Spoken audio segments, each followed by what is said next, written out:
الاهلي فريق كبير وكولر مدرب عالمي. رغم الخساره الا ان الاهلي احرج الميرينجي فنيا في الملعب. الاخطاء الفرديه لدفاع الاهلي كلفته الخساره. تحيه كبيره جدا للاعيبه الاهلي وجهازهم الفني، والبطوله لسه ما خلصتش، تقدر على الاقل ترجع من المغرب بالميداليه البرونز. هنتكلم عن مباراه الاهلي وريال مدريد وفوز ريال مدريد وصعوده لنهائي كاس العالم للانديه في مواجهه الهلال السعودي في حلقه جديده من سلسله الاهلي في المونديال مع الباش لعيب دلوقتي.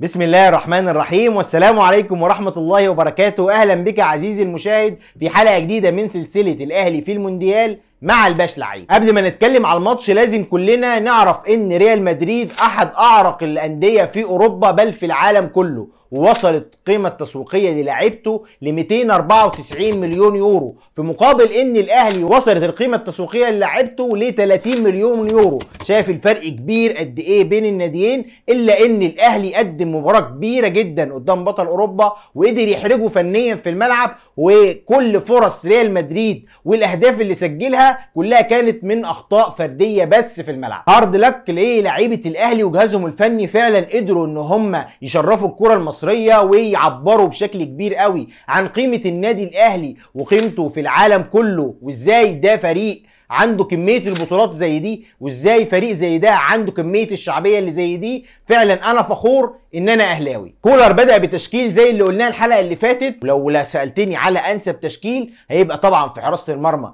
محمد الشناوي، على اليمين محمد هاني وجنبيه محمود متولي، وجنبيهم محمد عبد المنعم، وعلى الشمال علي معلول، وفي نص الملعب زي ما قلنا حمدي فتحي واليو ديانج، وقدامهم محمد مجدي قفشه. يبقى على اليمين بيرسي تاو او حسين الشحات، على الشمال احمد عبد القادر، وراس حربه صريح هيبقى محمد شريف هو الانسب لمواجهه ريال مدريد. وخطه لعبه كانت 4-2-3-1 زي ما اتعودنا او عودنا كولر في مبارياته في الدوري المصري الممتاز، وكان مهم جدا ان هو يحكم سيطرته على نص الملعب. وقدر كولر ولاعيبته في خلال الشوط الاولاني بالكامل ان هو يضيق المساحات ويقابل فريق ريال مدريد بابتداء من نص ملعبه عشان خاطر يحكم اغلاق التمريرات البينيه والقصيره للاعيبه ريال مدريد. وما شفناش فرص لريال مدريد خلال الشوط الاولاني غير من اخطاء ساذجه من دفاع النادي الاهلي، من البيسس باسس اللي كانت بتتلعب سواء من متولي او ديانج او عمرو السوليه. كمان عمل رقابه زون ديفنس على فينيسيوس جونيور في الناحيه اليمين للنادي الاهلي،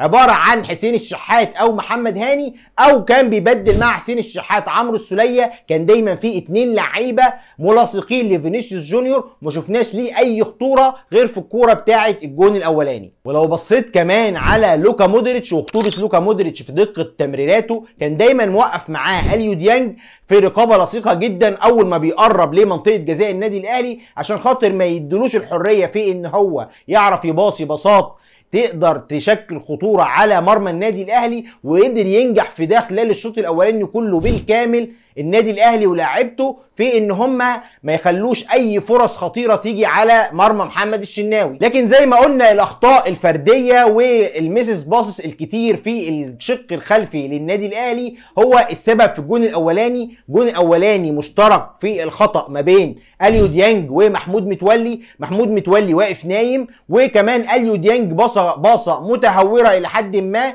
كان المفروض يلعب على المضمون او على الامان، خصوصا ان هو مضغوط عليه وشايف ان فينيسيوس جونيور ضاغط على محمود متولي، فكان الاولى ان هو يستلمها او يشتتها او يرجعها لمحمد الشناوي. الجون الاولاني توقيته رخم ورخم بجد، بعد ما انت كنت متفوق في الملعب وحاكم السيطره بتاعت نص الملعب لمصلحتك، وابتديت تشكل كمان خطوره على مرمى ريال مدريد سواء من الناحيه اليمين حسين الشحات عمل من كامافينجا شطافه مهدله، ترقيصه رايح جاي وكرات عرضيه وتسديده بيطلعها حارس مرمى ريال مدريد في الثواني الاخيره، وكذا كورنر بيتلعب جميل جدا من النادي الاهلي. ان انت يجي فيك جون في اخر الشوط ونتيجه قله تركيز منك خلت اللعيبه محبطه جدا، وبان عليهم الكلام ده في اول الشوط الثاني. والهدف الثاني اللي ظهر فيه اخطاء دفاعيه بالجمله من دفاع النادي الاهلي، سواء من محمود متولي اللي كان مغطي مصيدة التسلل، كمان علي معلول اللي اتاخر في التغطيه على فالفيردي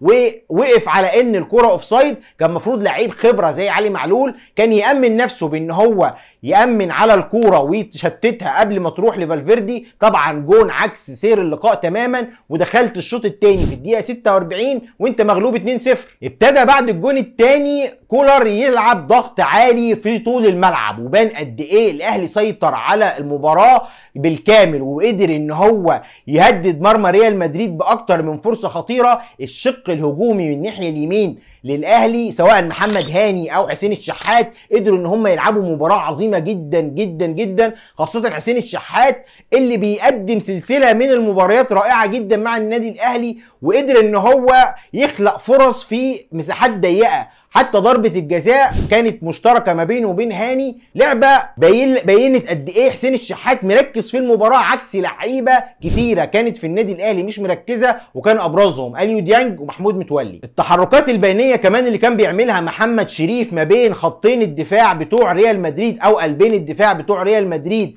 سواء ديفيد ألابا او رودريجو، الاثنين كانوا بيعانوا من سرعة محمد شريف. وفي كورة بصراحة محمد شريف اتأخر قوي في ان هو يشوط، ولو كان عنده ثقة أكبر من كده كان ممكن يحرز هدف ليه في مرمى ريال مدريد، وكان هيبقى هدف عالمي من صناعة محمد هاني. حسين زي ما قلنا كان متفوق، وضربة الجزاء بينت قد ايه هو متفوق على كامافينجا، وقدر علي معلول ان هو يسجل منها هدف. وبعد الهدف الاولاني الاهلي تحس ان هو بقى متوهج جدا في الملعب، سيطرة بالكامل، ضغط عالي على ريال مدريد. ريال مدريد ما كانش قدامه اي حلول غير ان هو يلعب على الهجمات المرتدة، خاصة كمان بعد نزول حمدي فتحي وبيرسي تاو الاهلي شكل خطورة كبيرة جدا. وفي كورة بينت قد ايه الاهلي كان مركز في الملعب، الكوره اللي ضيعها محمد مجدي قفشه كوره غريبه جدا ان هي تضيع، والكوره دي كانت كفيله بان انت تروح ل 2-2 وتبقى متعادل قدام ريال مدريد، لكن ضياع الكوره دي فرق كتير قوي مع لعيبه الاهلي في باقي الشوط. اخر 10 دقائق تحس ان لعيبه الاهلي استسلمت تماما، حتى ضربه الجزاء اللي جت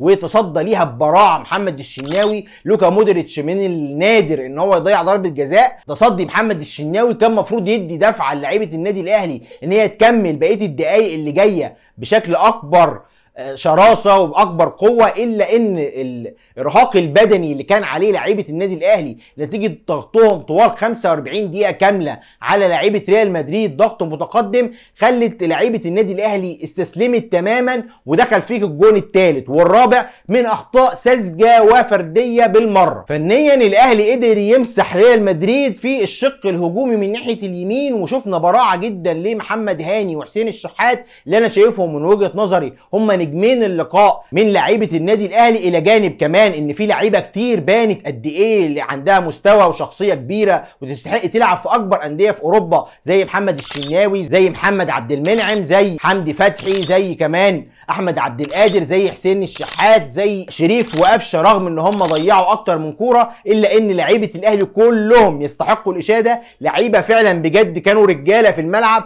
والنتيجه ما تعبرش ابدا عن سيطرتهم في الشوط الثاني تحديدا، وكان في الامكان بكتير اكتر من اللي كان. كل الدعم للاعيبه الاهلي على مشوارهم طوال البطوله، سواء مباراه اوكلاند سيتي او حتى مباراه سياتل او حتى المواجهه والخساره قدام ريال مدريد. البطوله لسه ما خلصتش، وقدامكم فرصه قدام فلامينجو ان انتوا ترجعوا بالبرونزيه وتبقى البرونزيه الثالثه على التوالي، وان شاء الله يا ربنا يكتب لنا الخير في اللي جاي في بطوله كاس العالم للانديه. وبس دي كانت كل تحليلاتنا وتعليقاتنا عن مباراه الاهلي وريال مدريد. هارد لك للاعيبه النادي الاهلي، شابوه لمارسيل كولر ولاعيبته على الاداء العظيم اللي قدموه طوال الثلاث ماتشات اللي لعبوهم في البطوله، وحظ اوفى للنادي الاهلي في البطوله اللي جايه. مستنيين منكم ان شاء الله ترجعوا بالبرونز قدام فلامينجو.